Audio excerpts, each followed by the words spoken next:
Welcome and thank you for joining us on Birth Mother Matters in Adoption with Kelly Rourke-Scary and me, Ron Rains, where we delve into the issues of adoption from every angle of the adoption triad. Do what's best for your kid and for yourself, because if you can't take care of yourself, you're definitely not going to be able to take care of that kid, and that's not fair. And I know that my daughter will be well taken care of with them. Don't have an abortion. Give this child a chance. All I could think about was needing to save my son. My name is Kelly Rourke-Scary. I am the Executive Director, President, and co-founder of Building Arizona Families Adoption Agency, the Donna K. Evans Foundation, and creator of the You Before Me campaign. I have a bachelor's degree in family studies and human development and a master's degree in education with an emphasis in school counseling. I was adopted at the age of 3 days, born to a teen birth mother, raised in a closed adoption, and reunited with my birth mother in 2007. I have worked in the adoption field for over 15 years. And I'm Ron Rains. I've worked in radio since 1999. I was the co-host of 2 successful morning shows in Prescott, Arizona. Now I work for my wife, who's an adoption attorney, and I'm able to combine these 2 great passions and share them on this podcast. Thanks for joining us on Birth Mother Matters in Adoption. Today, part 2 of our 2-part interview with Robyn, the intake coordinator for Building Arizona Families. You may remember her from last week. She's the married, proud mother of 4 children, one of whom was recently adopted at birth. She studied business management and education at the University of Kentucky. She has experience teaching children in primary and secondary education. Robyn started working with Building Arizona Families over 5 years ago, just after she completed an adoption with Bath. What is one thing that you have always wanted to tell families that are beginning the adoption process, but really isn't like socially appropriate, like politically correct? In other words, what is the one thing that you've always wanted to say over and over again, but logistically you really can't, but now you can? What's the one thing you would say? Oh, that's a tough Would one. it be like redo your book or focus more on the pictures or? There's been many times where I've wanted to say redo your book, but I think that as far as that, I would say get help when putting your adoption book together, because they need to realize that this is, to word it straight out, this is how you sell yourself and sell your family to a birth mom, that this is your way of saying, hey, this is us. And just be so careful what how you do that book and what you want them to see and how they get to know, how they're going to get to know you. So definitely be aware of that profile book.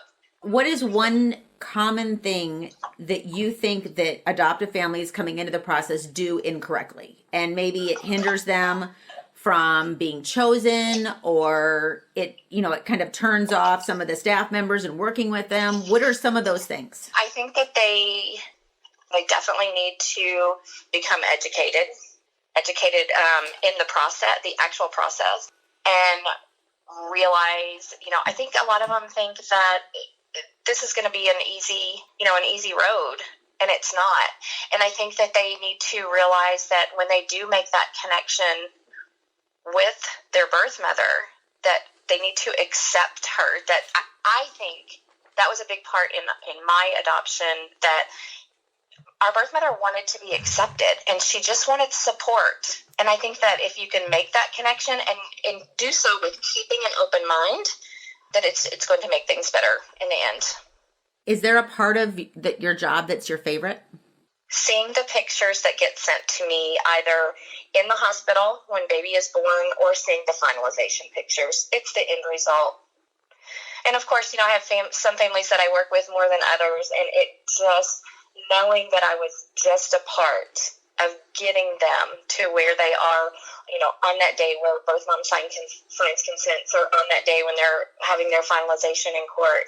It's amazing. It's such an amazing feeling. All right. What's your least favorite part? Failed adoptions, disruptions.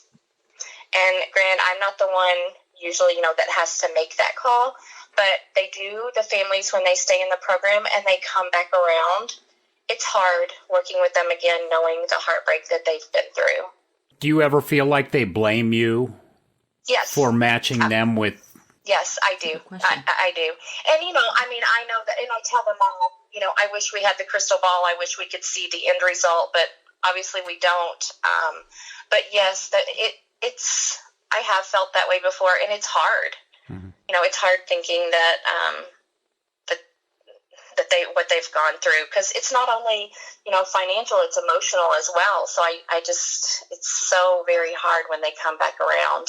But again, when you do get them to the end, and, especially if it's a hospital baby born situation and they're on a whim, they're, out here, and within 12, 24 hours, they're holding a baby, and they know that, okay, we're going to get there. This is the way that it was supposed to be. That's the end reward. So you are obviously from Kentucky. I am. It's not as thick as I thought it was going to be. You warned me, and I'm like, that's not that bad. We love your accent. Thank you. Adoptive families, we as you know, we do a lot of adoptions from Kentucky. And I have to say, even having traveled to Kentucky multiple times, adoptive families from Kentucky are drawn to you. They want to speak with you. Aww. Is this like the good old girls club, or is this like what? Why is this? Well, the people here say, I don't know, they say Southern hospitality maybe, and maybe that's just what I was born and raised with, and I love working with families from all across the United States. But when I get to make that call that, they're in Kentucky, I always share with them, I was born and raised, where you're from, and I always share with them that it just makes it very nice being able to work with them as well, just because it's reminds me of a little bit of home. Yeah, it's nice. We've definitely made some wonderful connections in Kentucky, so for sure. So looking back, what is the most memorable story that you have played a part in?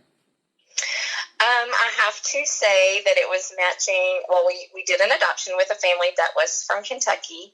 I happened to be at one of our seminars with them, and you and Adam were there as well.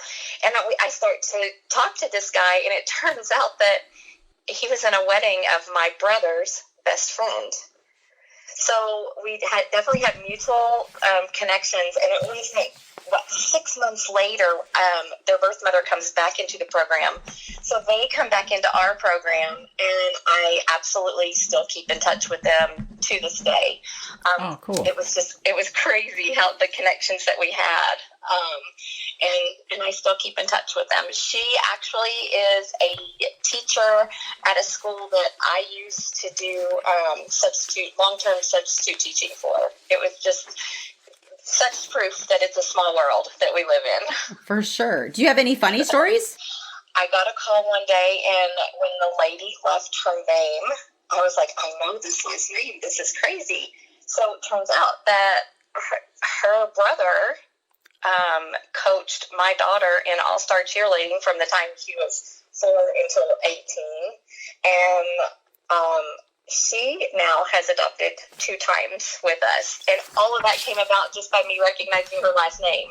And when I returned her call, I thought, okay, I have to ask, because your last name is so uncommon, are you related to? And I said his name, and she said, how did you know that?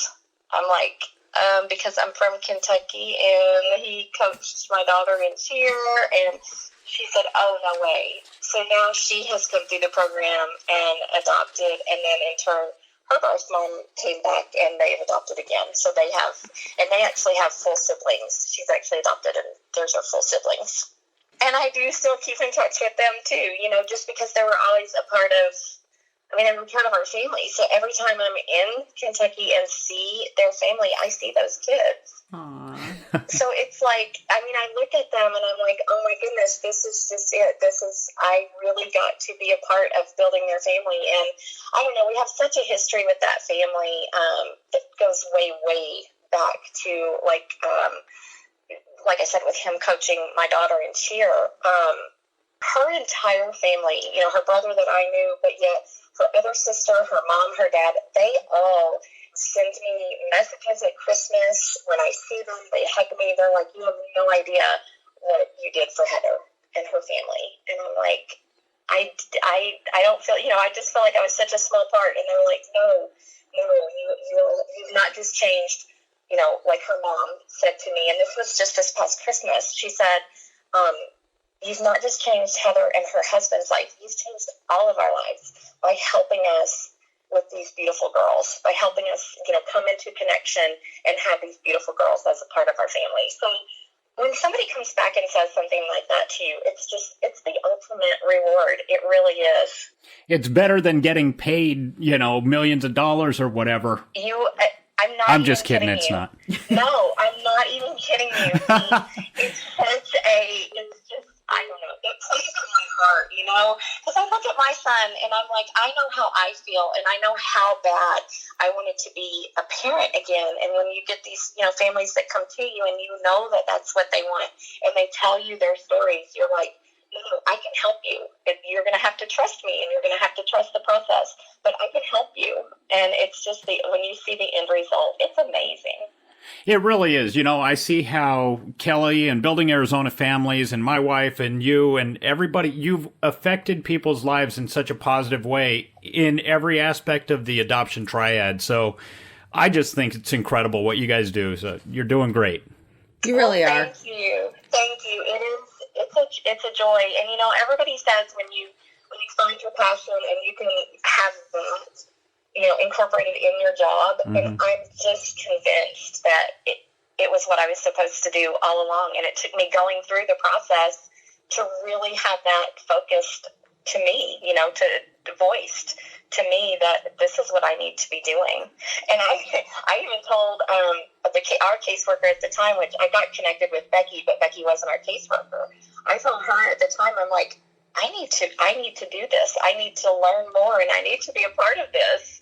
And I still, I'm 5.5 years in and I still learn something every day. If it's nothing but, at staff meetings, we learn, from our education or we learn from a particular situation. There's still it's ongoing. There's always something that you can learn that you can in turn around and help someone. Robyn, thank you so much for all you do and for agreeing to do this podcast. And you're very welcome. I'm thinking maybe in the future we'll have you back on and maybe you can give your insight into profile books and helping adoptive families create there those. You go. Absolutely. I would love to offer that. We have a pregnancy crisis hotline available 24/7 by phone or text at 623-695-4112, or you can call our toll-free number 1-800-340-9665. We can make an immediate appointment with you to get you to a safe place, provide food and clothing, and started on creating an Arizona adoption plan or give you more information. You can check out our blogs on our website at azpregnancyhelp.com. Thank you for joining us on Birth, Mother Matters, and Adoption, written and produced by Kelly Rourke-Scary and edited by me, Ron Rains. If you enjoy this podcast, rate and review us wherever you listen to podcasts. And as always, thanks to Grapes for letting us use their song I Don't Know as our theme song. Join us next time for Birth, Mother Matters, and Adoption. For Kelly Rourke-Scary, I'm Ron Rains, and we'll see you then.